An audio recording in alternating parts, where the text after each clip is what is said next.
అందరికీ నమస్కారం. అందరు బాగున్నారా? నేను చాలా బాగున్నాను. నిన్నటి వీడియో చూస్తుంటే మీ అందరికీ తెలుసు, నేను ఊరు నుంచి వచ్చాను. ఊరు నుంచి వచ్చే దారిలో మీతో మాట్లాడుకుంటూ వచ్చాను. ఇంకా చిన్న చిన్న ఇన్సిడెంట్స్ జరిగితే అవి అయితే మీతో షేర్ చేసుకున్నాను కదా.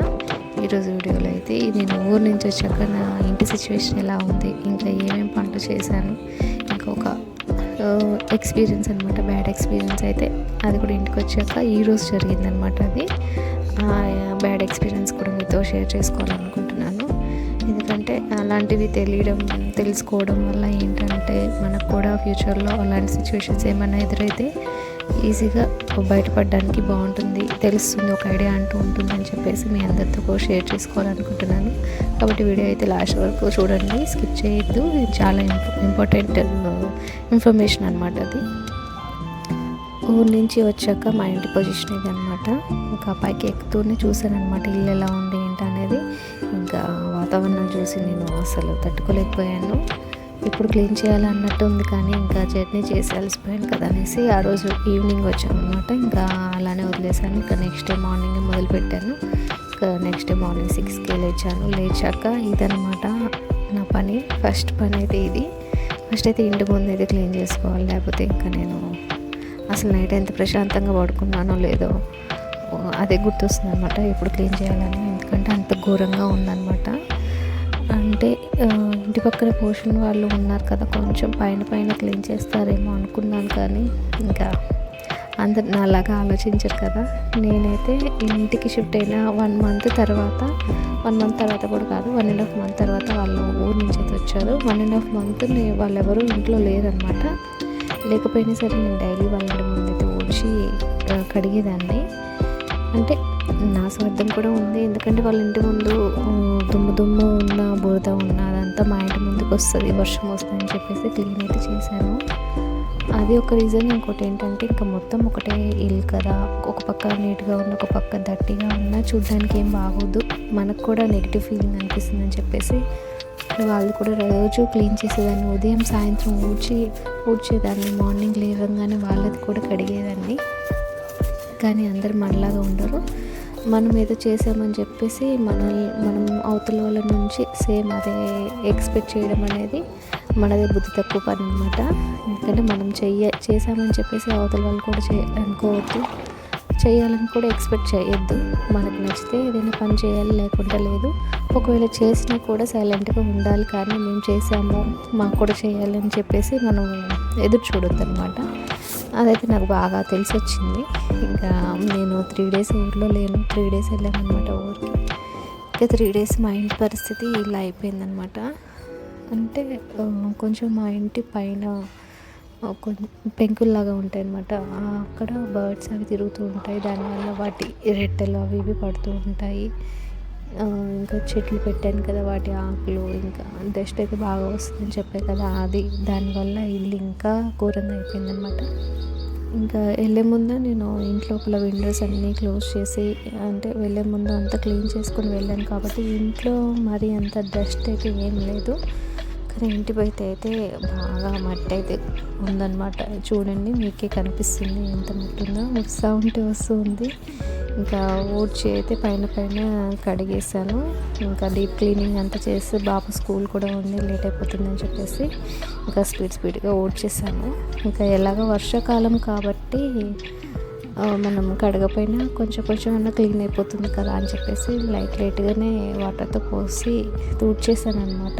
ఎందుకంటే ఇంకా జర్నీ చేసి అలసిపోయాను. ఇంట్లో పనులు ఎక్కడెక్కడ ఉన్నాయి, అంటే వాష్ చేయాల్సిన బట్టలు ఉన్నాయి, ఇంకా ఫోల్డ్ చేయాల్సినవి ఉన్నాయి, అవన్నీ ఉన్నాయి. ఇంకా స్కూల్కి రెడీ చేయాలి, బ్రేక్ఫాస్ట్ ప్రిపేర్ చేయాలి, ఆఫ్టర్నూన్ పనులు అక్కడే అనమాట. అందుకే పైన క్లీనింగ్ అయితే చేస్తున్నాను. నేను ఊరిలో వచ్చేసరికి మందారం మొక్క అయితే కనిపించట్లేదు. అసలు ఏమైందో అర్థం కావట్లేదు. ఎంత వెతికానో ఆ కుండీలో అయితే. అంటే వెళ్ళకముందు ఒక 3 చెట్లు అయితే నాటాను కదా అంతకుముందు, అందులో ఒకటైతే కంప్లీట్గా బతికిందనమాట. కానీ వచ్చి చూసేసరికి అది లేదు. మరి ఎవరు పీకారో ఏం జరిగిందో ఏమీ తెలియదు. అదొక్కటి నాకు బాధగా అనిపించింది. క్లీనింగ్ ఏం బాధగా లేదు, కానీ మొక్క లేదు, అదే బాధ. ఇంకా మేము ఊరి నుంచి వచ్చాక గ్యాస్ స్టవ్ అయితే ఆర్డర్ పెట్టాము, ఊర్లో ఉన్నప్పుడు పెట్టాము. వచ్చేసరికి అయితే అది వచ్చేసింది అనమాట.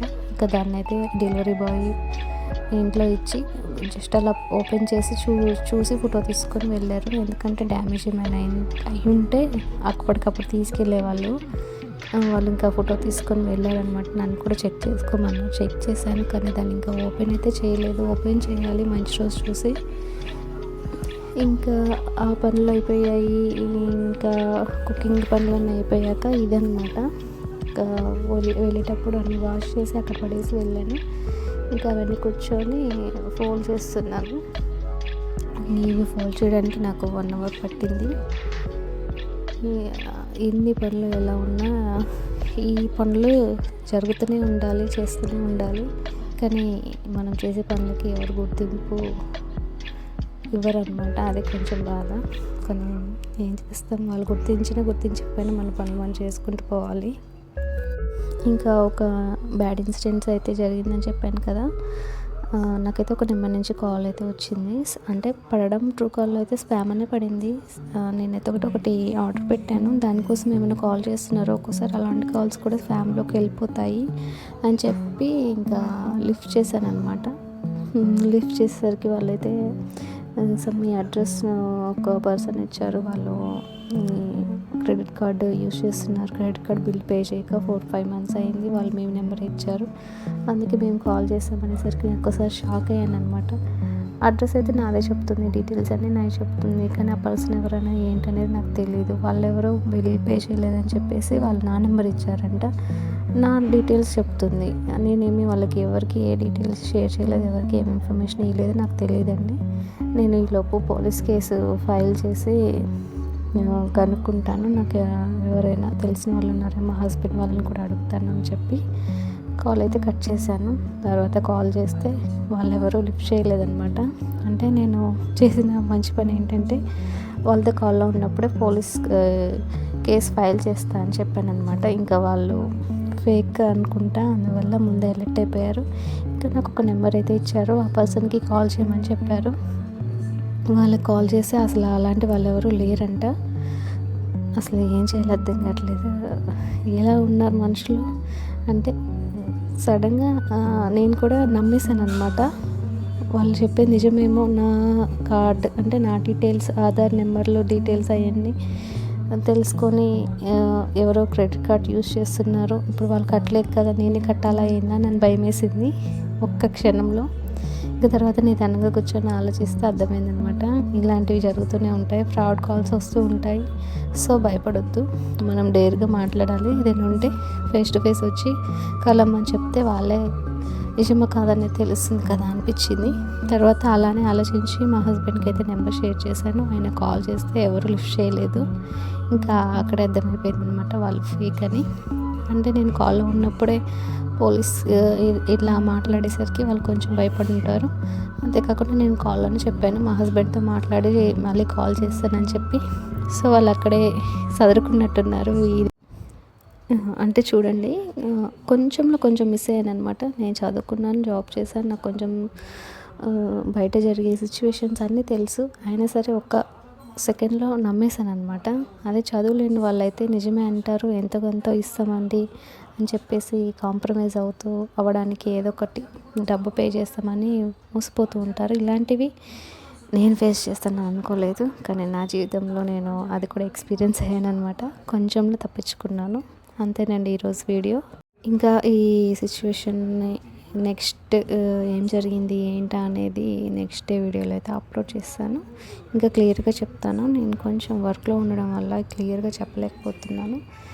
నెక్స్ట్ డే వీడియో మాత్రం చాలా అంటే మొత్తం అన్ని డీటెయిల్స్ కలెక్ట్ చేసుకొని వాళ్ళు ఎవరు ఏంటి అనేది అన్నీ తెలుసుకొని అయితే మీకు క్లియర్గా ఎక్స్ప్లెయిన్ చేస్తాను. ఇలాంటి కాల్స్ ఎవరైనా వస్తే అలర్ట్గా ఉండండి, ఎవరిని నమ్మొద్దు.